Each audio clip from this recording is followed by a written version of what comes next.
इस वीडियो में हम जानेंगे बहुत ही important topic support and resistance के बारे में, जिसका यूज़ स्टॉक मार्केट में हर एक जगह है। इस वीडियो में हम पूरे सीक्रेट ट्रिक्स बताएंगे जो कोई भी नहीं बताता, या बताता है तो इसके 20-20 हज़ार रुपये ले लेते हैं अपने कोर्स बेचने के लिए। इसको सीखने के बाद आप ट्रेडिंग और इन्वेस्टमेंट में और अच्छे से मुनाफा कमा सकते हैं। तो हमारे इस वीडियो को बिना स्किप किए पूरा देखें ताकि आप हर एक पॉइंट को अच्छे से समझ सकें और इसे इम्प्लीमेंट करके अपनी स्टॉक मार्केट की जर्नी को आसान बनाएं। हमने इस वीडियो में कुछ स्टॉक्स का यूज़ भी किया है समझाने के लिए, जिसमें अभी भी क्विक गेन्स आ सकते हैं, पर ये सिर्फ एजुकेशनल पर्पज़ के लिए। आगे बढ़ने से पहले please do like, share and subscribe. Support and resistance पे बात करने से पहले हम बेसिक एक स्टॉक मार्केट की चीज़ को समझते हैं कि पूरा शेयर बाजार ही डिमांड और सप्लाई के ऊपर चलता है। यानी फॉर एग्जांपल, अगर किसी शेयर की डिमांड बहुत होगी और सिंस शेयर्स तो लिमिटेड रहते हैं, तो अगर डिमांड ज़्यादा हुई तो शेयर का प्राइस वहाँ से ऊपर भागेगा। वहीं अगर इसका उल्टा हुआ, यानी आप मान लो कि एक कोई ख़राब न्यूज़ आ गई कोई कंपनी की, जैसे कि वो कंपनी मनी लॉन्ड्रिंग में इन्वॉल्व है या कंपनी बैंकरप्ट हो गई है, तो ऐसे में सारे लोग शेयर बेचने आ जाते हैं, जिससे उस कंपनी की स्टॉक की डिमांड कम हो जाएगी और सप्लाई ज़्यादा हो जाएगी और वहाँ से स्टॉक प्राइस नीचे गिर जाता है। चलिए अब हम समझते हैं सपोर्ट एंड रेजिस्टेंस को इसी बेसिस पर।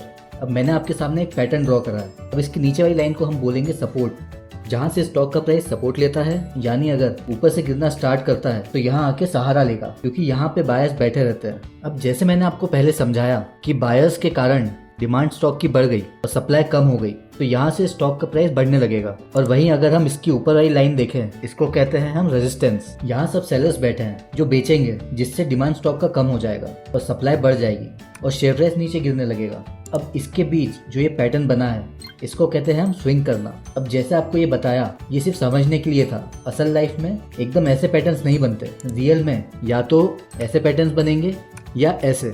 तो इसको हम बनाना सीखते हैं, पर इसका फायदा पहले देखते हैं। जैसे आप मानो ये ऐसा कुछ पैटर्न फॉर्म हो रहा है, अगर हम इस पे मार्क कर देते हैं। अब आप यहाँ थर्ड पॉइंट पे बाय करोगे या सेल करोगे। अब अगर आपने नीचे कोई सपोर्ट लाइन पे बाय किया होगा तो आप यहाँ बेच के निकल जाओगे, क्योंकि पहले इसने यहाँ सेलिंग दिखाई है। अब अगर आप यहाँ बाय करोगे तो ज़्यादा चांसेस है कि ये नीचे आएगा। हाँ, ऊपर भी जा सकता है, पर इन जनरल देखें तो ट्रेंड रिवर्स होगा, तो आप यहाँ बाय करना अवॉइड करोगे। अब ये इंपॉर्टेंट चीज़ समझना ज़रूरी है, क्योंकि आप इंट्राडे करो, स्विंग ट्रेड करो या लॉन्ग टर्म इन्वेस्टिंग, कुछ भी करो, पर इसको जाने बिना आप नहीं कर सकते। चलिए अब इसको बनाना सीखते हैं।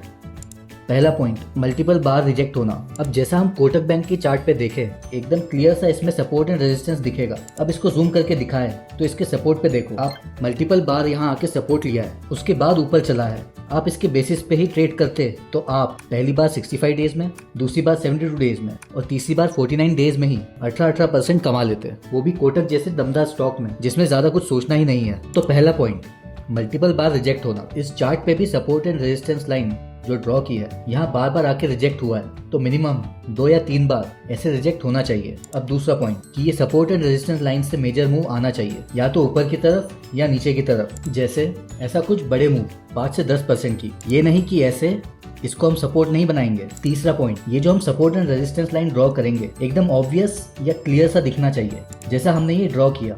ये बाकी लोगों को भी दिखेगा, इसलिए इसके सपोर्ट एंड रेजिस्टेंस वाले मूवमेंट बाकी लोग भी फॉलो करेंगे और ये और अच्छे से सपोर्ट एंड रेजिस्टेंस लाइन को रिस्पेक्ट करके फॉलो करेगा।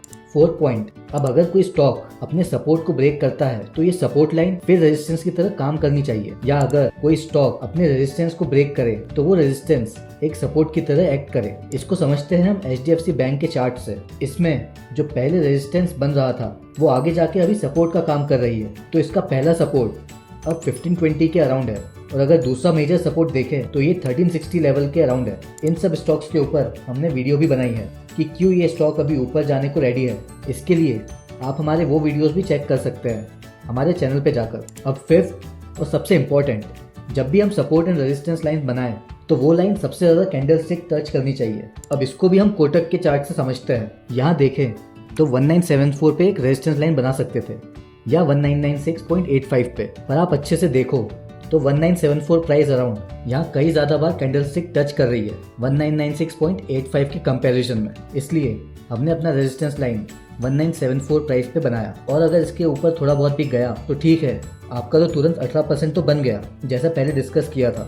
आप जब भी ऐसे लाइंस ड्रॉ करें तो ट्राई करें कि मैक्सिमम कैंडल की विक कट हो और ज़्यादा बॉडी कैंडल की कट ना हो। जैसा कि ये कैंडल हुई, इसको हम बॉडी बोलते हैं और इसको विक। तो आप मैक्सिमम विक को कट करने का ट्राई करें। इसमें थोड़ा बहुत अगर कैंडल की बॉडी कट भी हो जाए तो चल जाता है। इस simple support and resistance line को हम दूसरे इंडिकेटर्स के साथ यूज़ करके और भी अच्छे से प्रॉफिट बना सकते हैं, जैसे सिंपल RSI या MACD को यूज़ करके। अगर आपको उस पर भी वीडियो चाहिए तो नीचे कमेंट कर दीजिएगा। और स्टॉक मार्केट में कैसे डॉली खन्ना ने सिर्फ 5 लाख से 25 करोड़ रुपए बनाए, ये जानने के लिए राइट में दिए वीडियो पे क्लिक करें। आपको ये वीडियो पसंद आया हो तो please do like, share and subscribe to our channel.